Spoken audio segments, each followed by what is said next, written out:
이제 세 번째로 이제 노화세포 제거 얘기는 정상세포랑 암세포가 있을 때 사실 정상세포가 하루아침에 갑자기 돌변해서 암세포가 되는 것이 아닙니다.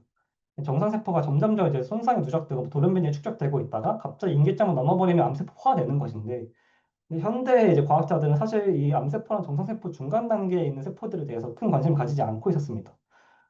근데 이제 그 중간 단계에 있는 것들을 저희는 이제 노화세포라고 해서 총칭할 수도 있고 좀비세포라고도 불릴 수도 있는데 이제 암세포가 되기 전에 우리 몸에 쌓여있는 누적되어 있는 노화세포들이 곳곳에 있을 텐데 그것들을 다 이제 제거시켜 버리면 암세포가 예를 들어서 한 60%의 확률로 발병할 수 있을 것 같았는데 이걸 제거하고 나니까 30% 줄었다. 그러니까 이런 식의 치료가 가능할 겁니다. 지금부터 AI 혁신을 주제로 한 웨비나를 시작하겠습니다. 오늘 함께할 연사들과의 만남을 기대해 주세요. 여러분의 아이디어가 세상을 바꿀 시간입니다.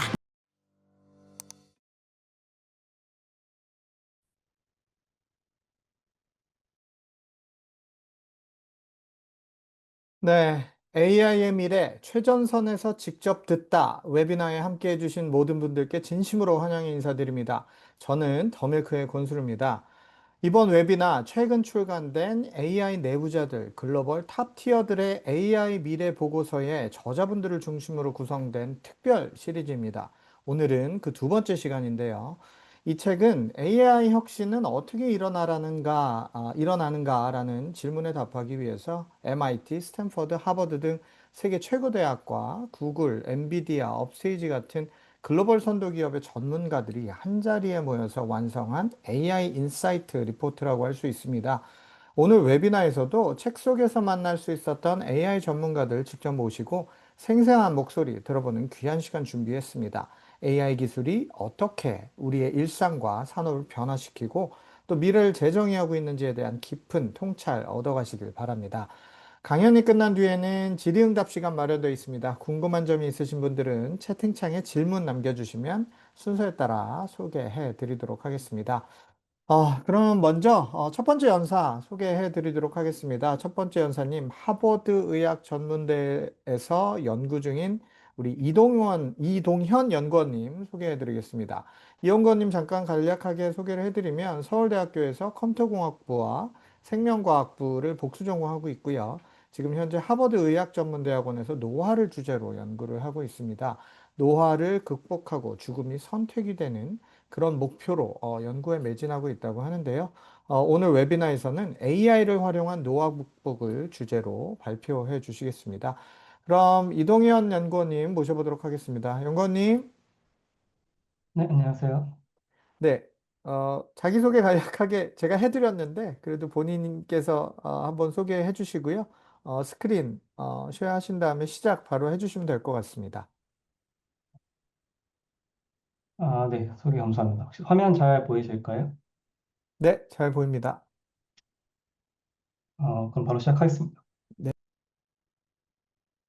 네, 안녕하세요. 저는 AI를 활용한 노화 극복을 주제로 발표하게 될 이동현이라고 하고, 말씀드렸다시피 하버드 그다시앱 랩에서 노화를 주제로 연구를 하고 있습니다.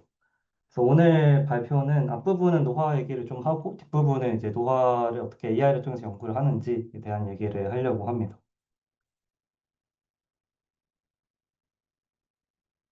저는 이제 작은 소망이 하나 있는데, 저는 이제 한 최소 1000년에서 10,000년 정도 이렇게 오래오래 살고 싶은 생각이 있습니다. 오래오래 건강하게 살고 싶은 생각이 있는데 왜 그런 생각을 하게 됐냐 하면 보통 이제 많은 사람들이 그러듯 다들 한 번씩은 삶의 의미, 죽음의 의미, 우주의 의미 이런 것들을 생각을 할 것이라고 생각을 하는데 그중에서 이제 본인의 삶의 의미를 찾으신 분도 있을 거고 뭐 믿음이 있는 분도 있을 거고 아직 찾지 못하신 분도 있을 것 같은데 저 같은 경우는 아직 찾지 못했다고 하는 게 맞는 것 같고 근데 생각을 해봤을 때 제가 이제 넉넉 잡아 한 100년 산다고 했을 때 100년 안에 과연 그러면 이걸 알 수 있을까? 내가 나만의 답을 찾을 수 있을까 생각했을 때 그러지 못할 것 같다는 생각을 했습니다. 근데 그렇기 때문에 이 100년이라는 시간을 늘리고 그 늘어난 시간 동안 좀 더 생각하고 좀 더 탐구해보는 그런 기회를 가져보자라는 생각으로 이제 수명 연장을 꿈꾸게 됐고 뭔가 진의 램프가 이제 소원 세 개를 말하라고 했을 때, 뭐, 잘 생각해서 좋은 소원 세 개를 말하는 것도 좋지만, 뭔가 소원을 더 달라고 소원을 빌면은 그것도 좋은 대답이다. 라고 생각을 해서 이런 꿈을 꾸게 됐습니다. 사실 이제 저는 원래는 해킹을 연구하는 해킹 쪽, 그러니까 컴퓨터 과학을 공부했을 때는 해킹 쪽 공부를 하고 있었는데, 이제 그 이유가 어렸을 때 이제 대학교에 가기 전에는 세상이 너무 커 보였고, 제가 너무 작아 보였기 때문에, 뭔가 저 혼자 내가 아무리 천재고 아인슈타인이더라도 이걸 혼자 할 수는 없었겠다라는 생각을 하게 됐고, 혹시 오펜하이머 영화를 보신 분이 있을지 모르겠지만, 오펜하이머 영화를 보면은 당대 이제 천재 과학자들이 모여서 비밀리에 이제 국가 지원을 받아서 핵폭탄을 만들고, 그걸로 이제 전쟁을 끝내는 결정적인 계기가 되는 맨해튼 프로젝트를 하게 됐는데, 이제 그것처럼 이제 저도 어렸을 때는 아는 게 없으니 음모론을 세웠습니다. 뭔가 이러한 규모의 연구나 기술은 퍼블릭하게 이제 공공 현역에 연구되는 게 아니라 뭔가 비밀리에 뭐 국가 주도의 그런 연구가 진행될 것 같다. 근데 그러면 나는 그거를 해킹해서 그 기술을 가져야겠다라는 생각을 가지고 처음에는 컴퓨터 공학부에 진학을 해서 해킹 쪽으로 이제 일도 하고 뭐 실제 해킹도 해보고 그러니까 이런 식으로 연구를 했었습니다. 근데 이제 어 막상 이제 일을 해보고 사회생활도 해보고 하니까 해킹 자체는 아직도 여전히 강력하다고 생각을 하는데 뭔가 훔칠 게 있어요. 훔치지만 훔칠 게 없다라는 결론을 내려서 네, 지금은 이제 내가 그럼 직접 해야겠다라는 생각으로 다시 생명과학으로 회귀해서 생명과학 연구를 하고 있습니다. 그래서 저는 언젠가는 노화가 극복될 거라고 생각을 하지만 그게 좀 제가 살아있는 동안 실현이 되도록 그 방향과 속도를 가속하자라는 생각으로 생명과학의 연구를 하고 있습니다. 네. 그 센테네리안스라고 하는 거는 그 100살 넘은 사람들을 센테네리안스라고 하는데 시간이 지남에 따라서 기하급수적으로 늘고 있다라는 걸 보여드리려고 이 차트를 가지고 왔고 이제 본격적으로 노화 얘기를 해보려고 합니다. 노화라는 건 그러면 모든 생명에 대해서 보편적인 현상인가? 라는 질문을 할 수가 있는데 사실 그렇지 않다는 게 정설이고 사실 인간이 수명을 정확히 알고 있는 개체 종의 수가 전 세계에 존재하는 개체 종에 비하면 엄청나게 작은 숫자에 불과합니다. 사실 사람이 가축화를 한 동물 몇 종밖에 거의 모르는 거에 한정돼 있고 근데 사실 생명과학자들이 말하길 노화를 하지 않는 것처럼 보이는 생명체와 노화를 하는 것처럼 보이는 생명체보다 훨씬 많을 것으로 추정이 된다. 그래서 오히려 노화가 보편성을 띠지 않는 것이 좀 더 이제 맞다고 봐야겠죠.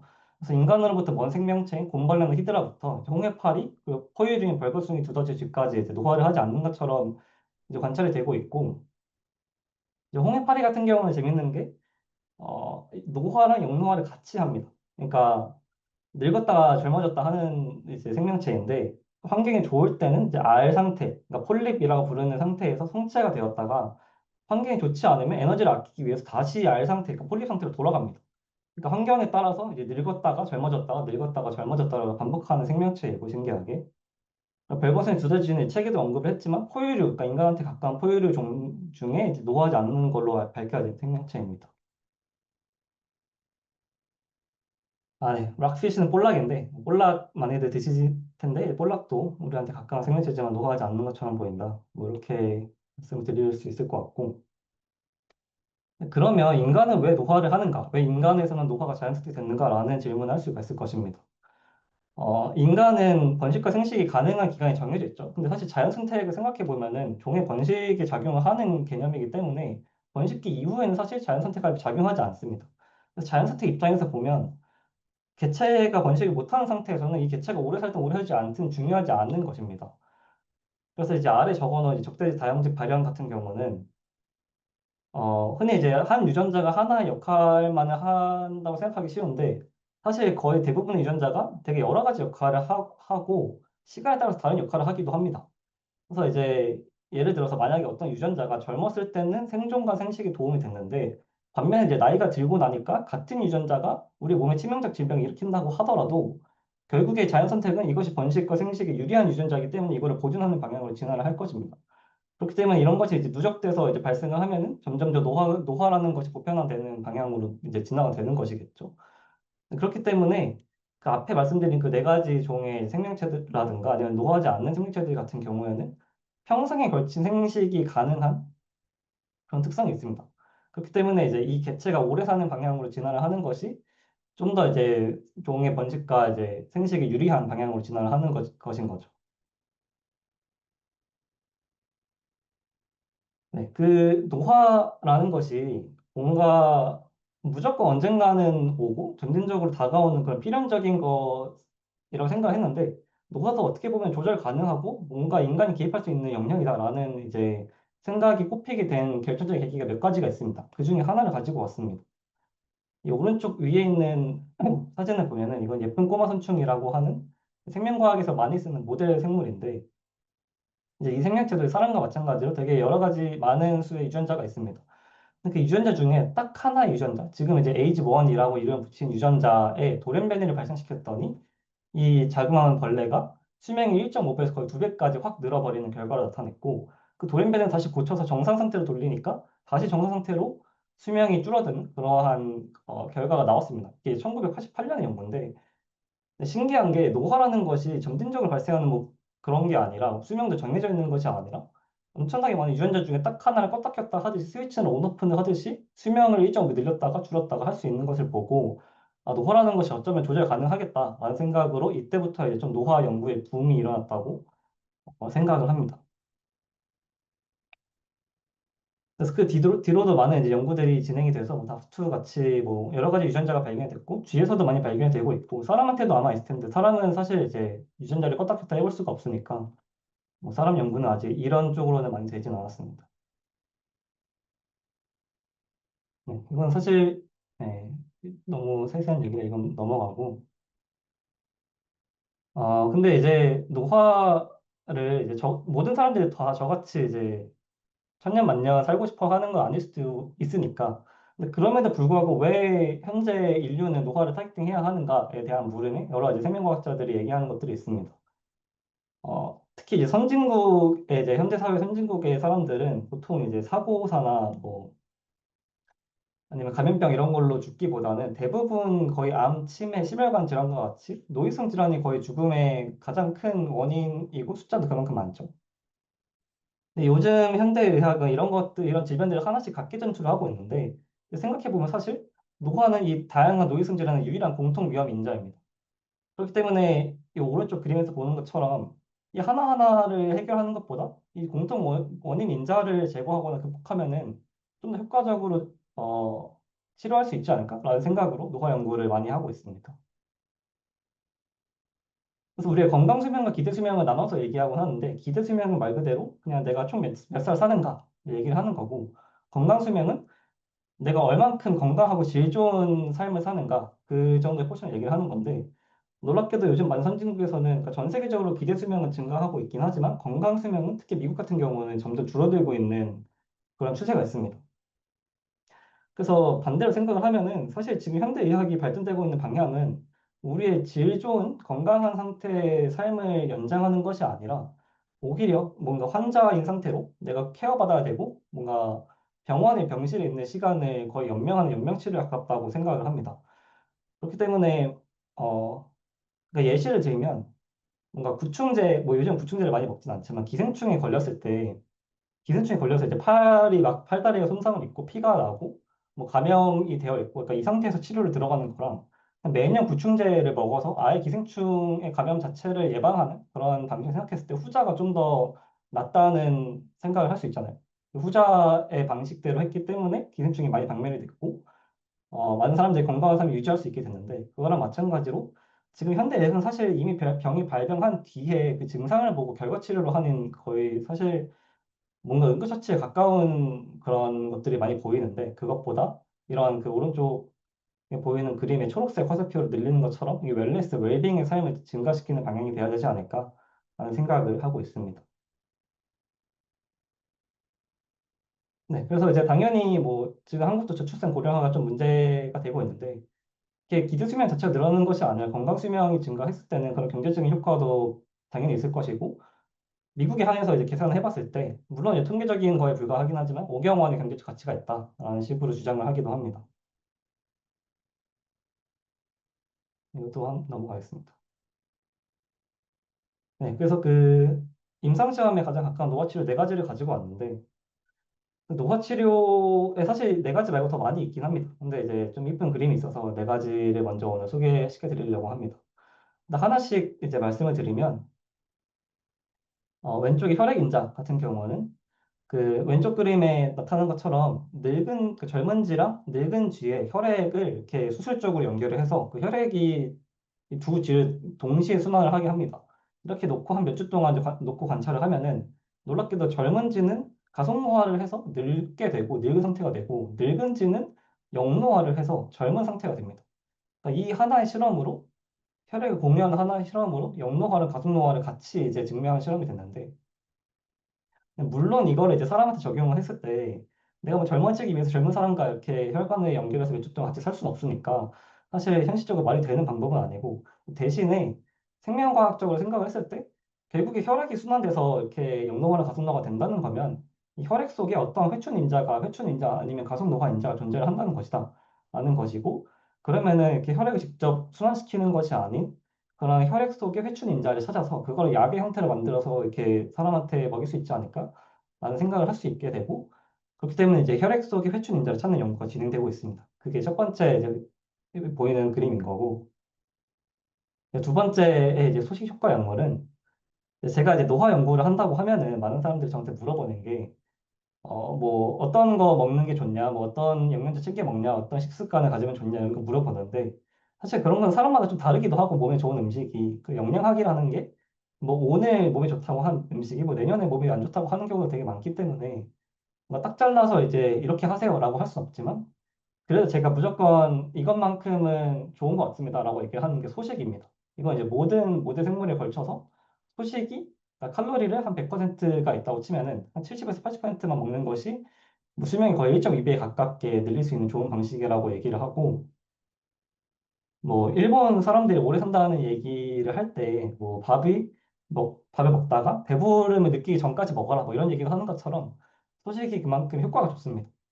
근데 이제 모든 사람들이 소식을 이렇게 하기가 어려울 수도 있고 하니까 이것도 마찬가지로 혈액 인자랑 마찬가지로 소식을 하지 않고도 소식 효과를 낼 수 있는 결국에 소식을 함으로써 노화가 좀 지연되고 수명이 연장되는 것도 이것도 생화학적인 그런 이제 과정이기 때문에 그 메커니즘을 밝히고 그 메커니즘에 해당하는 인자를 찾아서 그 인자도 똑같이 약으로 만들어서 소식의 효과를 나타내는 그러한 이제 약물을 개발하는 것도 있고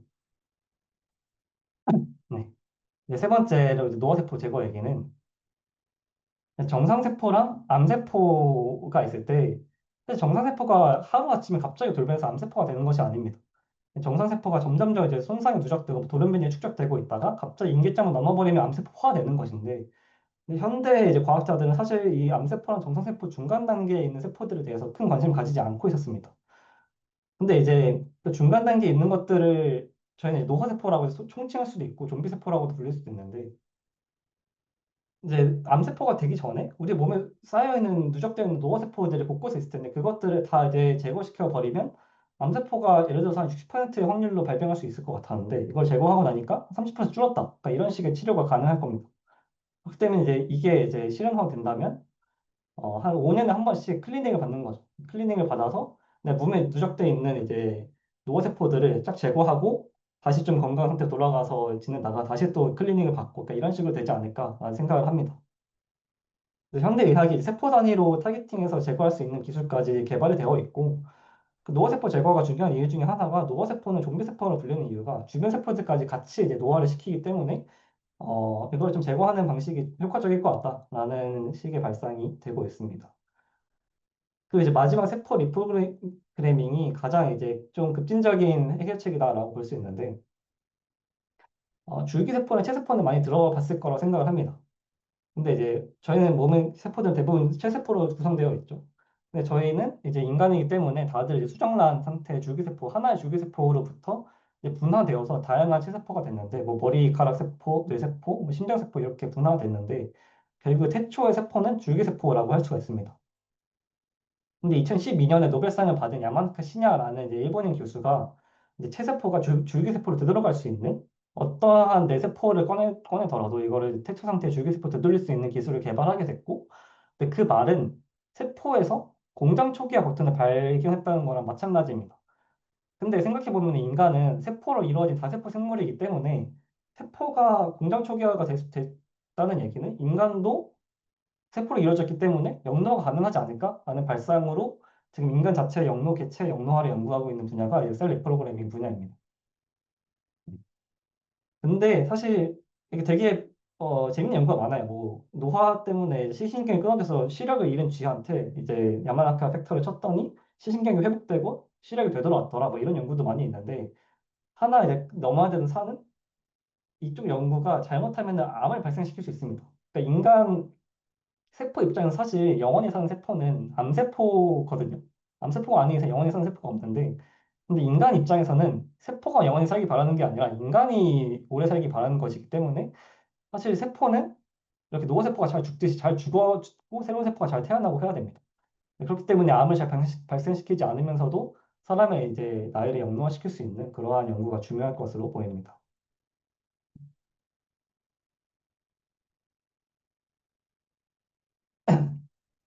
네, 지금까지 이제 노화 얘기를 좀 했고, 이제 AI를 활용해서 어떻게 노화 연구를 하고 있는지 얘기를 할 건데, 맞아, 책에는 이거 말고도 좀 더 얘기가 있기도 하고, 뭐 이거 말고도 다른 다양한 연구가 있는데, 오늘은 세 가지 제가 하고 있는 연구를 좀 가지고 왔습니다. 사실 뭐, 네. 그래서 위에 있는 두 개는 이제 출판이 거의 되고 있고, 리비전 하고 있고, 아래에 있는 거는 이제 한창 하고 있는 연구입니다. 그래서 이제 노화 바이오마커부터 얘기를 하자면, 네. 아, 네. 영노화 기술 앞에 얘기한 것들이 다 좋은데, 근데 사실 영노화 기술을 먼저 이렇게 잘 하기 전에, 개발하기 전에 먼저 선행돼야 하는 것이 있습니다.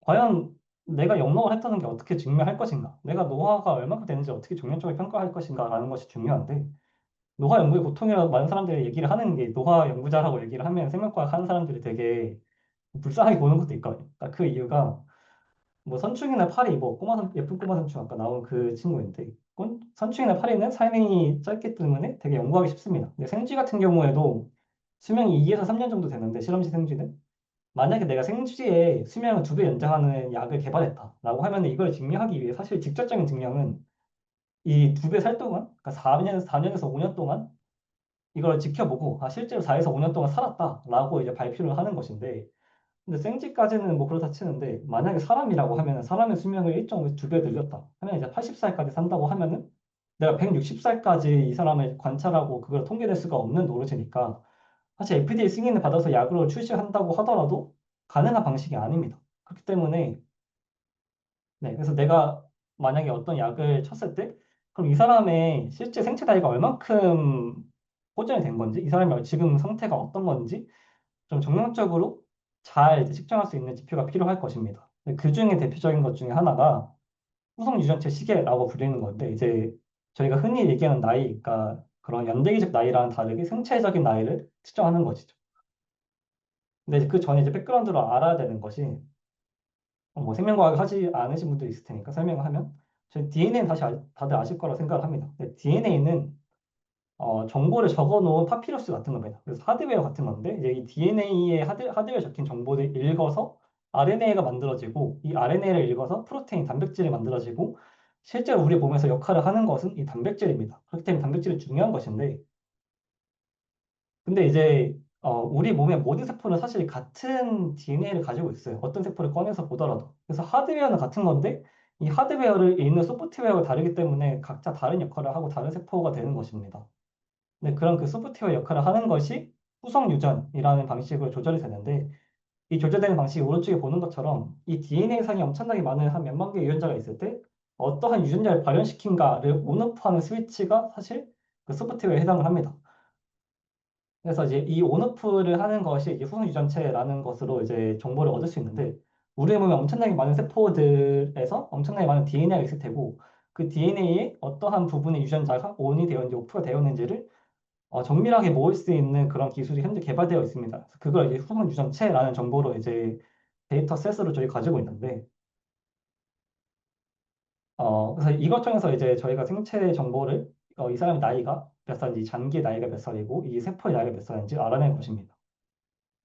근데 AI가 특화되어 있는 것이 여러 가지 엄청나게 방대한 양의 데이터에서 정보를 종합해서 패턴을 찾는 것입니다.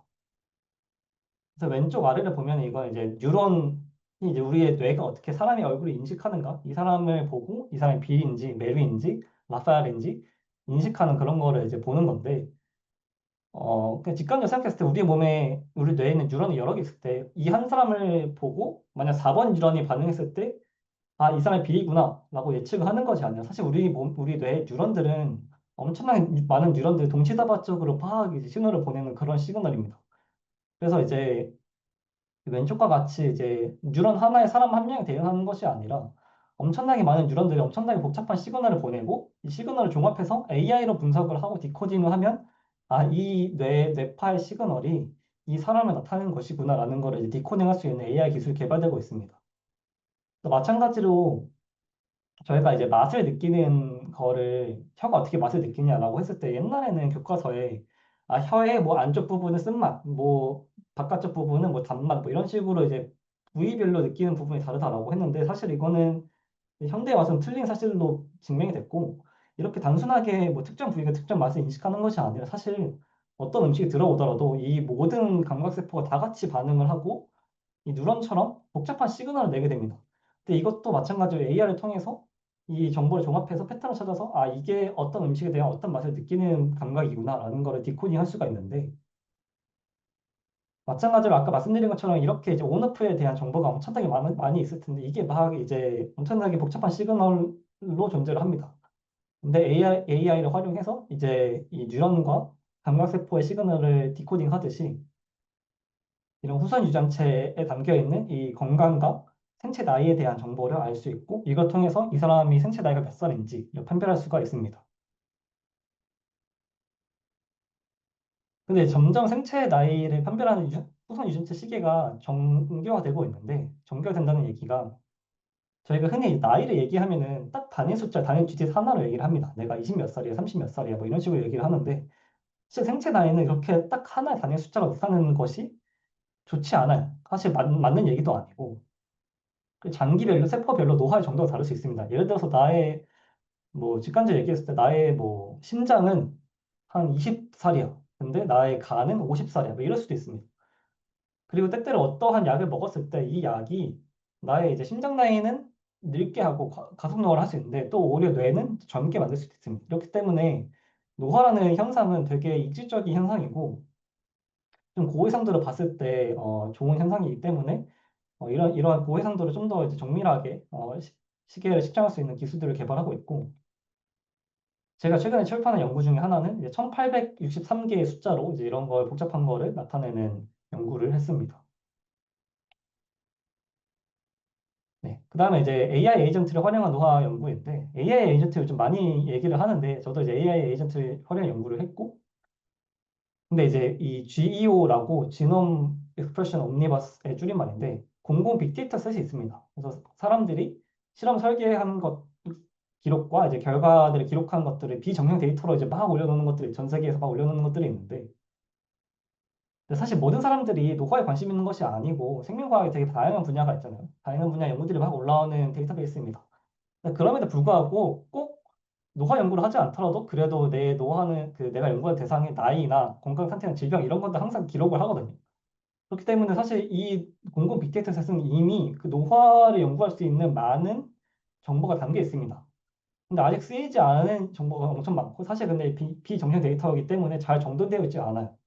그렇기 때문에 AI 에이전트를 통해서 이 데이터들을 다 사사치 이제 훑고 그 속에서 많은 그 후보 물질 중에 어떠한 물질이 그 얼만큼 노화에 영향을 미칠 수 있을까 다양한 종에 대해서 테스트를 해보고 이제 랭킹을 뽑고 이 랭킹을 뽑은 거를 토대로 실제 실험으로 검증을 할 수가 있습니다.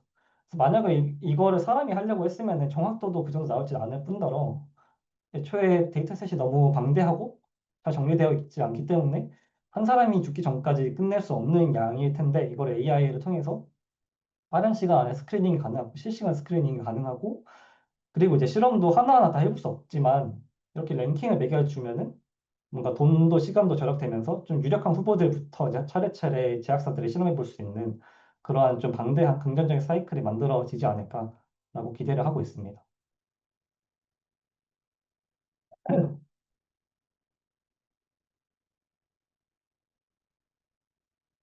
네, 30분이나 좀 빠르게 달려왔는데 마지막으로 냉동인간 얘기를 하면은 사실 노화 연구의 하나의 큰 꼭지점이 냉동인간 연구입니다. 크라이오프리저베이션이라 불리는 냉동 보존 기술인데 뭐 지금 장기 보관에도 쓸 수 있어요. 뭐 지금 사실 장기가 냉동 보관이 거의 어려운데 어 장기 이식을 생각을 하면은 보통 요즘에 플로우가 어떻게 되냐면 내가 응급실, 그러니까 병원에서 장기 이식 받아야 되는 사람이면은 병원에 있다가 내가 이제 죽기 전까지 사실 다른 사람이 죽어서 나랑 딱 맞는 사람이 죽은 다음에 그 사람이 바로 응급실로 실려와서 바로 이렇게 장기 이식을 해야 내가 살 수 있는 그런 경우가 되게 많습니다. 그래서 딜레마가 내가 살기 위해서 남이 죽기를 바라야 되는 그러한 사실조차 일단 딜레마고, 그리고 장기가 애초에 냉동 보관이 약간 거의 불가능하기 때문에 그 상대방이 죽자마자 바로 주변에 인식할 상대가 있어야 그 매칭이 됩니다. 근데 이런 경우가 우리나라 같은 경우는 서울에 밀집되어 있기 때문에 좀 더 가능한 것 같긴 한데, 뭐 미국 같은 경우는 되게 멀리 떨어져 있잖아요. 그렇기 때문에 이렇게 시간과 타이밍이 딱 맞기가 어려워서 전 세계에 있는 한 장기가 사용 가능한 이식 가능한 장기 100이라고 쳤을 때 한 5도 사용이 안 되고 있는 실정입니다. 네, 그래서 이제 뭐 그런 것도 이제 장기 보관이 된다면 다 쓸 수 있는 거 있을 수도 있고, 뭐 현재 기술로 치료가 어려운 질병도 뭐 나중에 미래에 이제 깨워서 얼린 날 미래에 깨워서 치료할 수도 있고, 뭐 약간 이송 시간이 오래 걸렸을 때 5시간 이송 시간이 걸렸을 때 1시간 안에 치료를 해야 된다 하면은 얼린 다음에 뭐 이송을 할 수도 있고, 뭐 이런 식으로 쓰일 수도 있습니다. 근데 여기도 이제 AI가 쓰일 수 있는데, 만약 그냥 사람을 얼려버리면 물이 얼 때 팽창하고 결정이 생기기 때문에 세포가 다 찢어지고 손상이 있습니다. 아니면은 얼음 형태가 되면서 이제 수분을 다 잃어서 뭐 세포들이 살수 현상을 나타낼 수도 있고, 그렇기 때문에 이 몸에 있는 피를 다 빼고 피 대신에 동계보호제를 넣어서 그 상태로 얼려야 이제 잘 보존을 할 수가 있는데, 이제 AI를 활용하면은, 근데 사실 이제 이 좋은 동계보호제를 찾는 것이 되게 큰 과제입니다.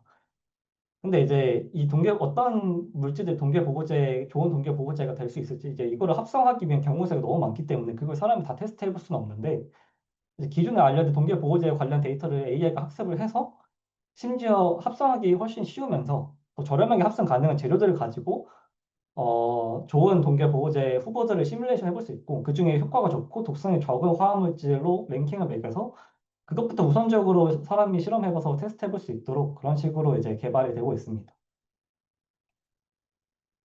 네. 사실 뭐 뒤에는 기업 얘기인데 그냥 하나만 얘기를 하자면, 알토스 랩스라고 미국에서 역대 가장 크게 생명과학 쪽으로 바이오텍 중에 투자를 받은 기업이 있습니다. 근데 이 기업이 어, 세- 아까 말씀드린 세포 리프로그래밍을 통해서 영노화를 하고 싶어 하는 기업이고, 이 제니퍼 다우드나라는 교수도, 이 야마나카 시냐라는 교수도 둘 다 노벨상을 받았는데, 뭐 노벨상 받은 사람들이 이사회에 있고, 뭐 제프 베이조스가 투자도 하고 되게 그런 식으로 되게 승승장구를 하고 있는 회사입니다. 그래서 이 정도로 생각보다 이런 영노화라는 개념과 이런 기술이 생명과학에선 좀 메이저하고 그렇게 활발하게 연구되고 실제로 사업화되고 있는 영역이다라는 것을 보여드리고 싶어서 가지고 왔습니다. 네, 그래서 시간 관계상 다른 거는 일단 스킵하고 Q&A에서 하면 될 것 같고, 네, 제 발표는 여기까지 하면 될 것 같습니다. 감사합니다.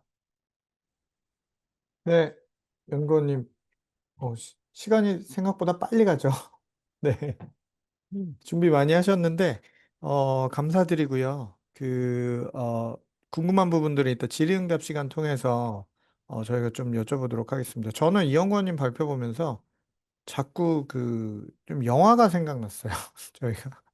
예전에 봤던 그런 공상과학 영화들에서나 나올 법한 일들을 이제 AI가 등장을 하고 이런 것들이 이제 적용이 되면서 점점 현실화 시켜 나가는 그런 일들이 지금 나오고 있지 않나 이런 생각이 좀 들기도 했고, 네. 아무튼 궁금한 부분들이 많은데 요거는 이따 30분 뒤에 다시 저희가 통합 질의응답 세션 통해서 좀 여쭤보도록 하겠습니다. 수고 많으셨습니다.